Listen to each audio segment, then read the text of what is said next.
창세기 14장 8절에서 16절까지 말씀을 우리가 함께 읽을 텐데요.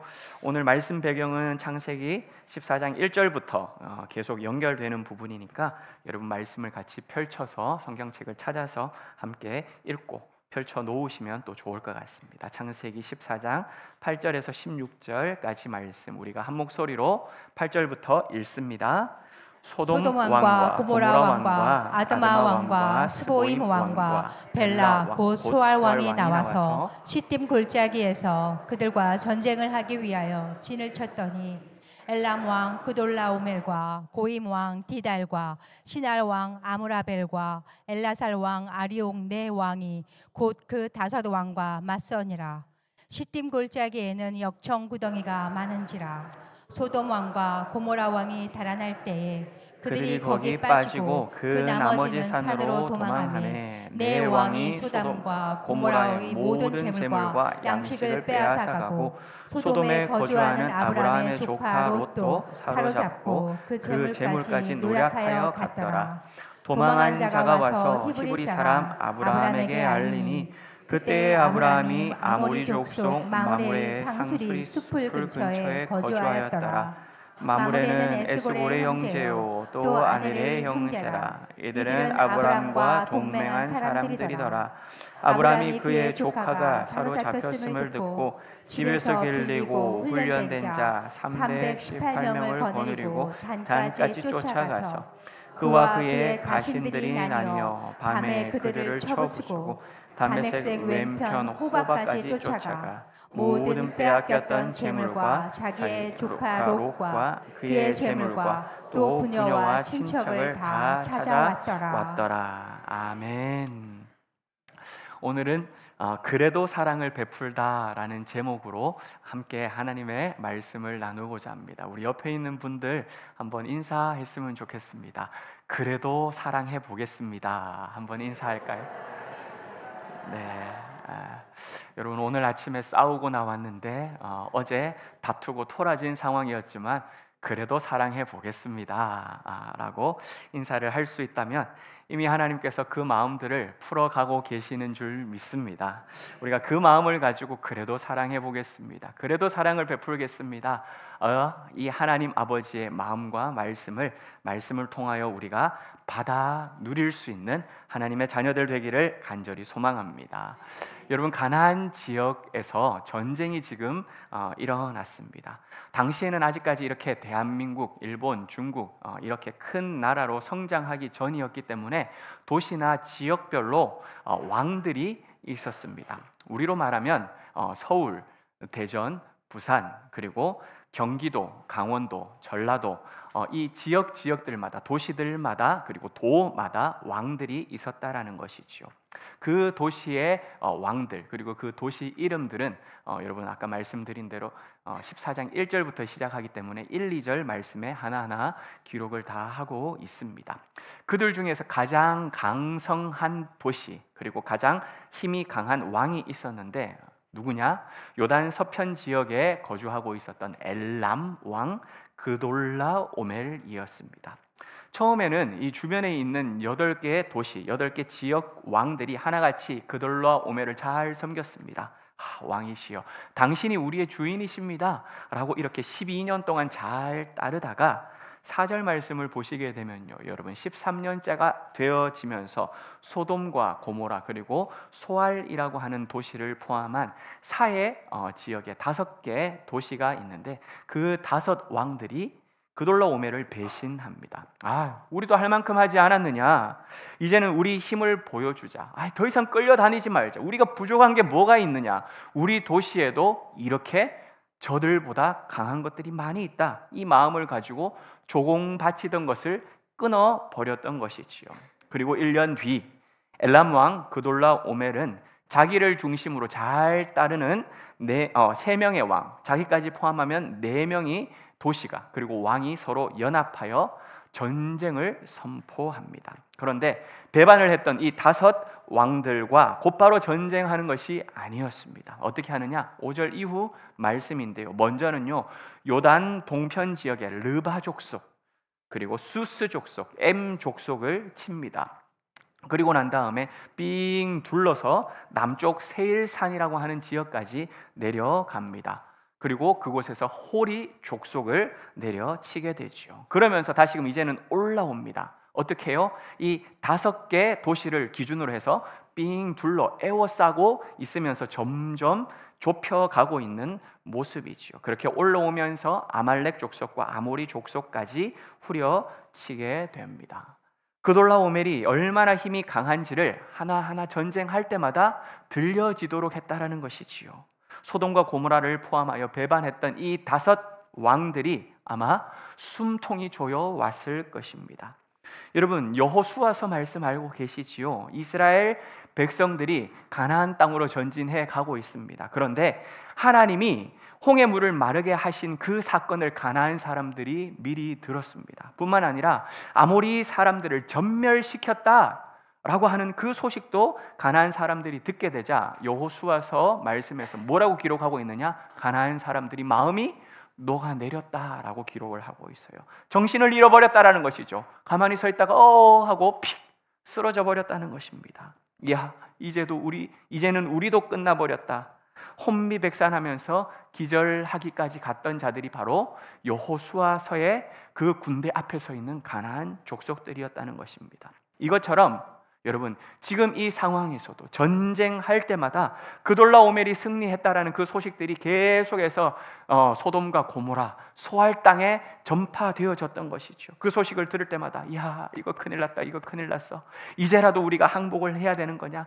우리가 왜 그런 짓을 했냐? 지금이라도 무릎을 꿇어야 되는 것은 아닐까? 아마 잠을 이루지 못했을 것입니다. 그런데 그건 제 생각이었던 것 같아요. 이들은 그렇게 생각하지 않았습니다. 믿져봐야 본전이지 않겠느냐? 우리가 부족한 게 뭐가 있느냐? 그리고 여러분 읽은 말씀에 시딤 골짜기에 역청 구덩이가 많이 있다라고 하는 내용이 나와 있죠. 그 역청 구덩이 우리가 잘 활용하게 되면 전쟁에서 승산이 있을 것이다 라고 판단을 한 것 같습니다. 그래서 돌격 앞으로 한번 해보자. 죽든지 살든지 우리는 항복하지 않는다라고 달려드렸던 것이지요. 그런데 여러분, 결과는 어떻게 된 줄 아십니까? 처참했습니다.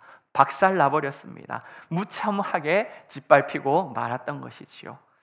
롯이 소돔과 고모라를 바라봤었을 때 처음에 네가 좌하면 내가 우하고 네가 우하면 내가 좌하겠다라고 이야기를 하면서 그 이야기를 듣자마자 롯이 바라봤던 그 요단 동편의 지역들을 보았을 때는요, 여러분 너무나도 좋았어요. 물이 넉넉했습니다. 먹을 것이 풍족했습니다. 도시는 화려하고 세련되었습니다. 그러나 여러분, 전쟁에서 패하고 나면 그렇게 좋아 보이고 그렇게 풍족하고 그렇게 아름다운 것들, 이게 무슨 소용이 있겠습니까? 무책임한 왕, 그리고 또 그 군사들은 전부 다 나 살려라 도망가기 바빴습니다. 소돔과 고모라의 풍성했던 재물들, 그렇게 먹고 살기 좋았던 엄청난 양식들, 모든 것들이 다 약탈당하게 됩니다. 성 안에 있던 주민들, 전쟁하러 나아갔으니 우리가 지켜지겠지라고 아마 은근 기대를 했던 것 같아요. 왜? 도망갈 준비를 아무도 하지 않았기 때문인 것이지요. 그렇게 도망갈 준비도 없다가 한순간에 몰아닥친 이 그돌라오멜 연합군으로 말미암아 여러분, 모든 소돔과 고모라 소알 땅의 백성들은 다 포로로 끌려가게 된 것입니다. 가지고 있는 모든 재물들도 빼앗기게 되는데 그 중에 누가 있었을까요?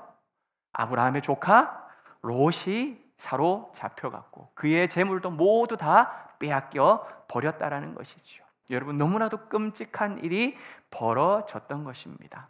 그런데 여러분, 여기에는요, 롯의 판단 미스가 결정적인 역할을, 결정적인 몫을 했다는 사실을 알고 계십니까? 롯이 땅을 선택할 때 그 롯이 중요하게 여겼던 기준, 나는 이게 좋아 라고 선택하게끔 만들었던 그 기준이 무엇인 줄 아십니까? 눈에 보기에 좋았던 것, 이게 선택의 기준이었어요. 내 눈에 보기에 풍요로운 것, 야 이거다 라고 결정하는 기준이었음을 우리는 창세기 13장 10절 말씀에서 볼 수 있습니다. 함께 읽어보겠습니다. 롯이 눈을 들어 요단 지역을 바라본즉 수알까지 온 땅에 물이 넉넉하니 여호와께서 소돔과 고모라를 멸하시기 전이었으므로 여호와의 동산 같고 애굽 땅과 땅과 같았더라. 같았더라. 여러분, 물이 넉넉했어요. 땅이 풍족했습니다. 그렇기 때문에 나 여기 가겠어라고 결정을 했다는 것입니다. 그 기준의 첫 번째는 아마 가축 때문에 서로 싸웠기 때문에 가축을 잘 먹일 수 있도록 하기 위함이었을 것입니다. 하지만 여러분, 10절 후반절 말씀을 잘 보십시오. 롯이 소할 땅을 선택한 이유는요, 여호와의 동산 같기 때문에, 그리고 애굽 땅과 같기 때문에 롯이 선택했음을 분명하게 이야기를 하고 있습니다. 이 말씀이 무슨 뜻인 줄 아십니까? 아브라함과 롯이 기근으로 인하여서 내려갔던 곳이 어디였습니까? 애굽 땅이지 않았습니까? 그런데 그 애굽 땅을 이제는 떠나 가나안으로 올라왔음에도 불구하고 롯의 마음은 아직까지도 어디에 있었다? 애굽 땅에 있었다는 것입니다. 애굽을 떠나지 못하고 계속해서 애굽 내 평생의 소원 애굽, 그렇게 애굽을 가슴에 품고 소갈이를 하고 있었다는 것이죠. 애굽이 너무 좋은데, 나는 애굽과 같은 땅에 살고 싶은데, 그렇게 미련을 버리지 못하고 살고 있던 찰나에 눈을 들어 땅을 바라보았더니 소알이 여러분 뭐처럼 보였다고요? 소알 땅이 애굽처럼 보였다는 것입니다. 애굽이 바로 딱 오버랩 되었다는 것이지요. 그런데 여러분, 한 가지 더 큰 문제가 있어요. 10절 말씀을 다시 한번 보시면요, 후반절 말씀에 여호와의 동산 같고 애굽 땅과 같다 이렇게 표현하고 있지요. 여러분, 이 문장은요, 말이 안 되는 문장이에요. 성립될 수 없는 문장이라는 것입니다. 왜 그런 거 보세요. 여호와의 동산과 애굽은요 같을 수가 없습니다. 왜 그런 줄 아세요? 여호와의 동산의 주인은 누구십니까?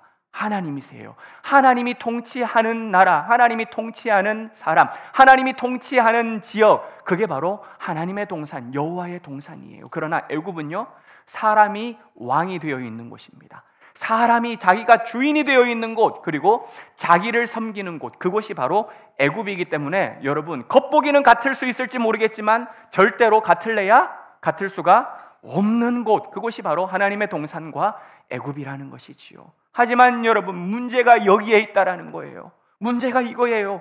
우리가 신앙생활하면서 이 두 가지가 하나로 보여질 때가 있다는 것입니다. 하나님의 동산과 애굽이 내 눈앞에 같은 곳으로 보여지면서 애굽을 쫓아가고 있으면서도 우리는 헤헤헤 뭐라고요? 하나님의 동산이구나 이렇게 착각하는 일들이 생길 수 있다라는 것이지요. 죄를 짓는 애굽의 길이지만 하나님이 인정하는 길이야, 하나님께서 기뻐하시는 길이야 이렇게 여길 때가 있다는 것입니다. 이것은요 여러분, 비극이에요. 참극이라는 것입니다. 롯은 지금 소알을 애굽과 같고 하나님의 동산과 같다고 판단했습니다. 그러나 하나님의 기준은 어땠을까요? 여러분, 하나님은 소돔과 고모라 그리고 소알 땅을 어떻게 보고 있었을까요? 10절 중반절이거든요. 10절을 다시 한번 보시면 뭐라고 이야기를 하고 있느냐, 여호와께서 소돔과 고모라를 뭐 하기 전에? 멸하시기 전에. 여러분, 소돔과 고모라는요 얼마 이후에 뭐 할 땅이에요? 심판받을 땅입니다. 멸망당할 땅입니다. 왜 그런가? 창세기 13장 10절 말씀에 분명하게 나타나고 있거든요. 창세기 10 제가 10절이라고 했습니까? 13절. 네. 창세기 13장 13절 말씀을 보시면요, 소돔 사람들은 어떻다고요? 여호와 앞에서 악하고 큰 죄인이었어요. 여러분, 소돔 사람들은 하나님 보시기에 너무너무 악하기 때문에 심판을 당하고 멸망을 당할 수밖에 없는, 이미 심판이 준비되어 있는 그러한 사람들이 모여 있는 곳, 그러한 땅이 바로 소돔과 고모라, 소알이었다라는 것이지요. 그런데 여러분, 롯과 같이 눈에 보기에 좋은 것을 기준으로 삼다 보니까 뭐가 안 보여요? 영적인 기준이 안 보이는 것입니다. 하나님의 뜻이 느껴지지 않는다라는 것입니다. 마치 소돔과 고모라를 향하고 있으면서도 보는 것이 화려하다 보니까, 여러분, 요한계시록 보면 천국이 어떻게 보입니까? 이 세상하고는 비교할 수 없을 정도로 너무나도 아름다운 곳이 천국이에요. 이처럼 내 눈에 보기에 너무나도 화려하고 너무나도 세련되고 너무나도 아름답게 보이다 보니까 아하, 이게 여호와의 동산이구나 라고 착각하면서 그곳을 쫄래쫄래 쫓아갈 수 있다는 것입니다. 사랑하는 여러분, 우리의 선택 기준이 물질의 풍요함이나 눈에 좋은 것이 내 선택의 기준이 되지 않기를 간절히 바랍니다. 하나님의 뜻과 하나님의 말씀이 우리의 기준이 되시기를 주님의 이름으로 간절히 부탁드립니다. 여러분, 이것이 신앙이에요. 둘 다를 내가 붙들 수가 없어요. 둘 다는 하나가 될 수가 없답니다. 여러분, 애굽을 버려야 하나님의 동산이 우리 안에 들어오게 되는 줄 믿습니다. 그렇기 때문에 애굽을 버리는 것, 그리고 말씀과 하나님의 뜻을 따라 하나님의 동산을 내 앞에 새겨 놓는 것, 이게 바로 신앙이라는 것이죠. 여러분의 선택의 자리, 여러분이 서 있는 그 자리가 소돔이 아니라, 고모라가 아니라, 소알이 아니라 사랑하는 여러분, 여호와의 물된 동산이 되실 수 있기를. 우리 눈 앞에서는 화려해 보이지 않을 수 있어요. 멋져 보이지 않을 수 있습니다. 그럼에도 불구하고 그것이 말씀의 길이라고 이야기를 한다면 그 자리가 바로 하나님의 동산이니, 여러분, 하나님의 동산을 선택하는 우리 모두가 되실 수 있기를 주님의 이름으로 간절히 축복합니다. 자신의 판단 미스, 여러분, 롯, 그래서 갔던 그 자리, 마치 자기 무덤을 판 것과 같은 상황이었지요. 여러분, 롯도 사로잡혀가 버렸어요. 그의 모든 재물도 다 빼앗겨 버렸습니다. 암담할 뿐이었지요. 그런데 이 소식을 누가 듣게 되었을까요? 삼촌 아브라함이 들었습니다. 그 이야기를 들었을 때 여러분, 무슨 생각부터 떠올랐을까요? 저 나름대로 한번 생각을 해보았어요. 우리는 한 친족이지 않느냐? 네가 좌하면 내가 우하고, 네가 우하면 내가 좌하겠다라고 선택의 순간 양보했던 그것이 아마 가장 먼저 떠오르지 않았을까요? 저는 그렇게 생각을 해보았습니다. 아닙니다, 삼촌. 무슨 말을 그렇게 하십니까? 제가 삼촌에게 받은 사랑이 얼마나 큰데요. 제가 지금 이 자리에 있는 것, 가축들이 이렇게 많은 것은 다 삼촌의 덕분 아니겠습니까? 그러니 삼촌이 먼저 정하셔야지요. 이와 같은 예의 있는 답변은 눈 뜨고도 찾아볼 수가 없다는 사실이지요. 여러분, 코빼기도 보이지 않았습니다. 삼촌의 말이 끝나기도 전에 네가 좌하면 내가 우하겠다, 네가 우하면 내가 좌하겠다라는 그 말이 끝나기도 무섭게 여러분, 롯은 눈을 들어서 땅을 살펴봅니다. 내 땅이 어디요? 라고 이렇게 지켜보았던 것이죠. 그러면서 헤어질 때는요, 고맙습니다, 고맙습니다, 삼촌 덕분에 제가 이 땅을 얻게 됩니다, 고맙다는 인사말 한마디 하지 않았고, 바람같이 손살같이 사라져 가면서도 삼촌 건강하게 잘 지내십시오, 우리가 이곳으로 오게 된 것도 감사한 일이지만 이제는 좀 헤어져서 살아야 되는데 삼촌 건강 잘 지키십시오, 저는 아직 젊지만 삼촌은 그래도 몸 관리 잘 하셔야 됩니다, 이런 인사조차 하지 않고 떠났을 그 롯의 뒷모습 바라보면서 여러분, 괘씸해도 어떻게 이렇게 괘씸할 수가 있을까? 아마 부글부글 끓는 성도님들도 있을 것입니다.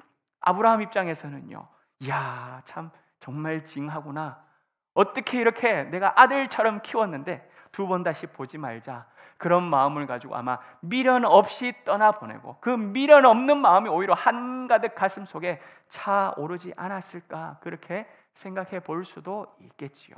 하지만 여러분, 그건 그냥 저의 생각이고 우리의 생각일 뿐이더라고요. 아브라함은 어땠을까요? 조카 롯의 소식을 듣자마자, 위급하다라고 하는 그 이야기를 듣자마자 외면하지 않았습니다. 버선발로 뛰쳐나갔습니다. 앞뒤 계산하지 않았어요.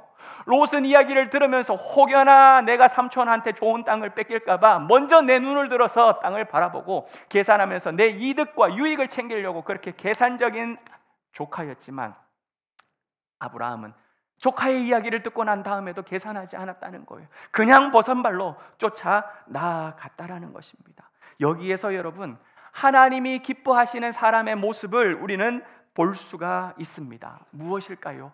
그럼에도 불구하고 사랑하는 모습입니다. 뭐라고요? 그럼에도 불구하고 사랑하는 모습이요.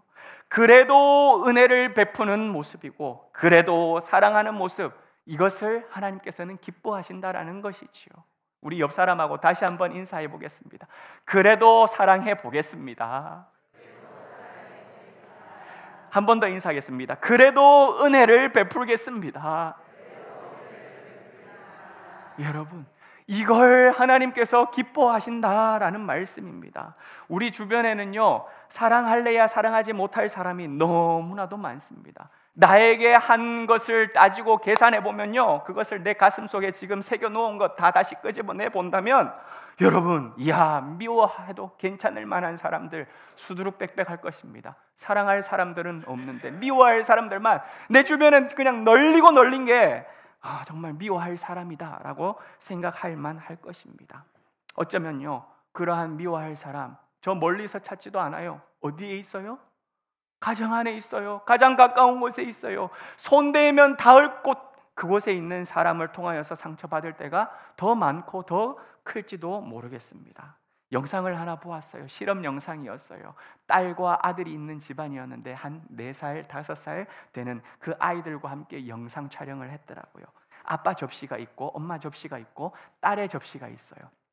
그런데 거기에 아빠 접시 위에는 쿠키를 하나, 엄마 접시 위에는 쿠키가 없어요. 그리고 딸의 접시 위에는 쿠키를 2개 올려놓고 휴지로 덮어 놓았던 것이죠. 하나, 둘, 셋, 동시에 휴지를 뺐습니다.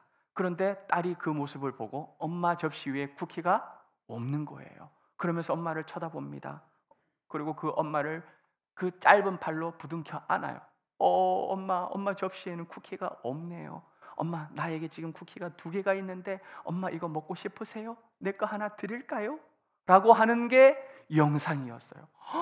4살쯤 돼 보이는 그 아이가 그렇게 엄마를 위로하는 마음을 가지고 울상을 지으면서 엄마 내 거 여기 있으니까 나눠주고자 하는 그 모습을 보는데 진짜 사랑스럽다. 이야, 정말 우리 딸이면 좋겠다라는 그 마음이 절로 들지 않으십니까? 정말 감동스러웠어요. 같은 실험을 아들에게 합니다. 하나, 둘, 셋 하고 휴지를 싹 치웠는데 자기에게는 쿠키가 2개가 있어요. 엄마 접시 위에는 쿠키가 없어요. 아들이 어떻게 반응한 줄 아십니까? 어떻게 반응했을까요? 쿠키 2개를 양손에 잡았어요. 어머나, 엄마한테 주려고 하는 것보다 생각을 했는데 2개를 엄마를 향하여 들더니 헤헤헤 웃으면서 엄마를 놀리고 그걸 자기가 먹을 하는 모습을 보게 되더라고요. 여러분, 전혀 나눠줄 생각이 없는 게 아들이었더라고요. 아들이었더라고요. 그렇게 커왔던 그 아들. 여러분, 이렇게 반응을 한다 할지라도 여러분들은 자녀들을 향하여 어떻게 사랑을 했습니까? 간도 슬개도 다 빼줄 것처럼. 여러분, 있는 사랑이라고 이야기를 한다면 1도 남기지 아니하고 다 그냥 내어줄 것처럼 그렇게 해서 키웠던 게 여러분 부모의 사랑, 어미의 사랑, 아비의 헌신 아닙니까? 그런데도 불구하고 때로는 그 사랑, 나는 그냥 기대하지도 않고 베풀어 주었던 사랑이지만 그럼에도 불구하고 우리 마음 가운데 엄마 고마워 말 한마디 있으면 얼마나 좋아요, 행복해요. 그렇지만 그게 그렇게 대단한 일입니까? 아니지요. 그런데 오히려 돌아오는 것은 상처가 돌아올 뿐일 때가 얼마나 많습니까? 비수가 꽂힐 때가 얼마나 많습니까? 여러분, 고통스럽고 이게 내 딸이야? 이게 내 아들이야? 이게 우리 가정이야? 라고 생각할 만한 그런 순간들이 차고 넘칠 수도 있을 것입니다. 그런데 여러분, 그래도 사랑해야 할까요? 그래도 용서해야 할까요? 그래도 품어야 할까요? 함께 산 시간이 어느덧 20년 차. 사랑해서 결혼했지만 여러분, 살면 살수록 어떻게 이렇게 점점 멀어져 가는지 모르겠습니다. 누구 이야기일까요? 부부의 이야기지요. 여러분, 살면 살수록 로또라고 이야기를 한다고 합니다. 왜요? 맞는 게 없기 때문이죠. 맞아야 되는데 맞는 게 없는 그런 로또를 20년 차, 30년 차가 되면 점점 더 벌어지는 것, 이렇게 신묘막측한 관계를 가지고 살아가는 부부. 달라도 이렇게 다른 사람 처음 본다라면서 서로에게 여러분 했던 미운 말들, 속상한 이야기들, 그게 여러분 차곡차곡 쌓이게 되니까 서운한 감정만 남아있는 겁니다. 짜다, 싱겁다, 이게 뭐냐? 아니, 짜다 그래가지고 물을 좀 더 넣었더니 이제는 싱겁다 그러고, 싱겁다 그래가지고 소금을 더 쳤더니 이제는 짜다 그러고, 어디에다가 장단을 맞춰야 될지 모르겠고, 음식뿐만이겠습니까? 다른 것도 늘 불평에다가 불만에다가 그렇게 서로에 대한 다른 생각을 존중해 주지도 않는 그 남편을 향하여서 아니, 내가 이렇게 사람 대접도 못 받고 살아가는데 이 사람에게 뭘 더 해야 하는 것일까? 여기까지다. 그래, 됐다. 이제 그만하자. 속상한 마음을 가지고 그냥 밥도 안 해주고 예배 드리러 나왔답니다. 그렇게 도망치듯 나와왔는데 여러분, 하나님께서 우리에게 들려주시는 메시지가 뭐냐? 너는 그보다 더 한순간에 내가 너를 사랑했다라는 그 음성을 듣게 해주신다는 것이죠. 여러분, 하나님께서는요 우리에게 그렇게 하지 않으셨다는 거예요. 하나님께서는 우리가 잘할 때에 우리를 사랑하신 것이 아닙니다. 잘 아시다시피 로마서 5장 8절 말씀 우리가 함께 읽어볼까요? 우리가 아직 죄인 되었을 때에 그리스도께서 우리를 위하여 죽으심으로 하나님께서 우리에 대한 자기의 사랑을 확증하셨느니라. 아멘. 여러분, 아직도 하나님을 외면하고 말씀보다 세상 따라가는 것을 더 즐거워하고 내 욕심에 빠져가지고 계산적으로 이거 하면은 하나님께서 도와주실까, 이거 하면 하나님께서 축복해 주실까, 신앙생활을 하고 있으면서도 그렇게 쪼잔하게 다 계산해가면서 하나님도 어찌 보면은 아닙니다 이용하려고 하는 것 아닙니다 라고 이야기를 하면서도 정작은 내 마음 깊숙한 곳에서는 하나님을 어떻게든 이용을 해가면서 주님, 내가 이 땅에서 좀 잘 살아보자고, 평안을 좀 누려보자고, 이득을 좀 챙기자고 그렇게 사는 그 순간에도 우리 하나님은 어떻게 한다고요? 그래도 사랑하시는 줄, 그럼에도 불구하고 우리를 용서하시고 품에 꼭 안아주시는 줄 믿습니다. 그게 바로 우리가 아직 죄인 되었을 때에 그리스도께서 우리를 위하여 십자가에 달려 돌아가신 우리 주 예수 그리스도 하나님 아버지의 사랑이신 줄 믿습니다. 여러분, 우리가 한참 부족하고 남편이 아내에게 무례한 그것보다 우리가 하나님에게 무례한 것이 훨씬 큼에도 불구하고 예수님께서는 우리를 사랑해 주셨다라는 것이지요. 아브라함이 조카 롯에게 보여준 사랑이 여러분 바로 그럼에도 불구하고의 사랑이라는 거예요. 그래도 사랑하겠다라고 생각하며 여러분 다 내팽개치고 맨발로라도 달려갔던 사랑인 것이지요. 여러분, 돌아오는 건 무례한 뿐이라 할지라도 여러분 품어줄 수 있는 것, 이게 뭔 줄 아세요? 사랑할 수 있어서 사랑하는 것이 아닙니다. 사랑할 수 있는 사람이기 때문에 사랑하는 것도 아니라는 것입니다. 하나님이 그저 나를 먼저 이렇게 그래도 사랑해 주셨기 때문에, 하나님이 먼저 나를 그럼에도 불구하고 안아주시고 품어주셨기 때문에 나도 그저 사랑을 베풀 수 있는 주의 자녀들이 되실 수 있기를 간절히 소망합니다. 사랑하는 여러분, 여전히 부족합니다. 여전히 서운합니다. 여전히 내가 억울합니다. 그리고 아직까지 상처가 아물지 않았어요. 그 상처가 여전히 나를 아프게 건드리고 있지만 그래도 사랑할 수 있는 저와 여러분이 되기를 간절히 소망합니다. 내 마음을 알아줄 것이라고 믿었던 사람들, 여러분 제일 가까이 있는 사람이죠. 내 편이 되어주기를 바랬던 사람들, 여러분 내 손 닿으면 있을 법한 사람들 아닙니까? 그 사람들이 돌아서고 나에게 오히려 아픔을 주더라도 그럼에도 불구하고 용서할 수 있는 예수 그리스도의 사랑을 입은 자, 여러분 지난주 말씀을 전파하면서 대장부가 되자라고 말씀드렸거든요. 쫀쫀하게 살지 말자라고 이야기를 했거든요. 이것처럼 내가 받은 그 사랑 새기면서 그래 너는 그렇게 했지만 그래도 나는 한번 말씀 따라가 볼게. 그래, 나는 말씀 순종하고 살아가는 하나님의 대장부가 한번 되어볼게. 그 마음으로 그래도 사랑을 베푸는 예수님의 제자들 되실 수 있기를 주님의 이름으로 축복합니다. 두 번째로 하나님이 기뻐하시는 모습은요, 내가 할 수 있는 최선의 사랑을 하나님께서 기뻐하신다는 거예요. 어떤 사랑이요? 내가 할 수 있는 최선의 사랑이요. 내가 줄 수 있는 최선의 사랑, 내가 할 수 있는 그 모습을 가지고 나아간다면 하나님께서는 그것을 흐뭇해하시고 사용하신다는 것입니다. 무슨 뜻이냐? 여러분 아브라함을 한번 보십시오.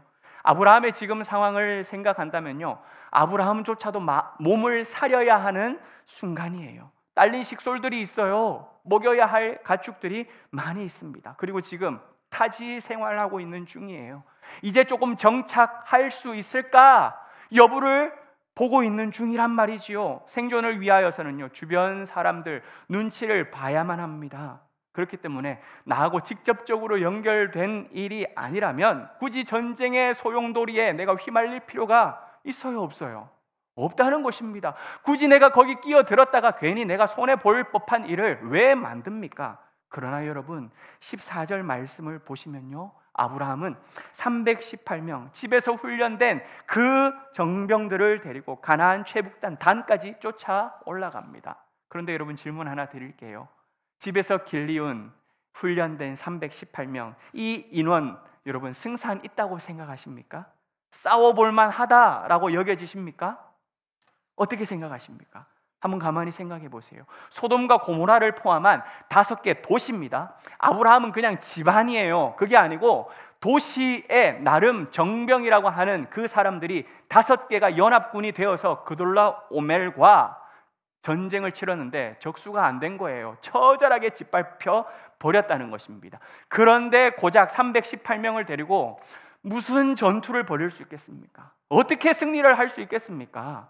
여러분, 그리고 그들은요 집에서 그냥 기르고 훈련된 사람들입니다. 해병대가 아니라 특수부대가 아니라는 것입니다. 객관적으로 본다면요 터무니없는 병력이에요. 다시 말해서 초등학생하고 성인하고 서로 싸우는 그 경기밖에 되지 않는다라는 것입니다.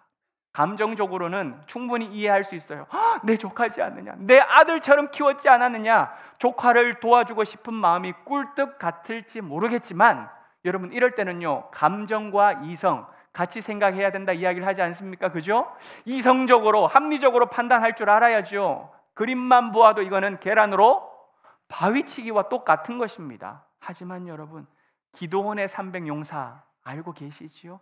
기드온의 300용사, 은혜를 주신다면 여러분 못할 일이 없는 줄 믿습니다. 하나님께서 먼저 싸워 주신다면요 300명 가지고 부족함이 없는 줄 우리는 믿습니다.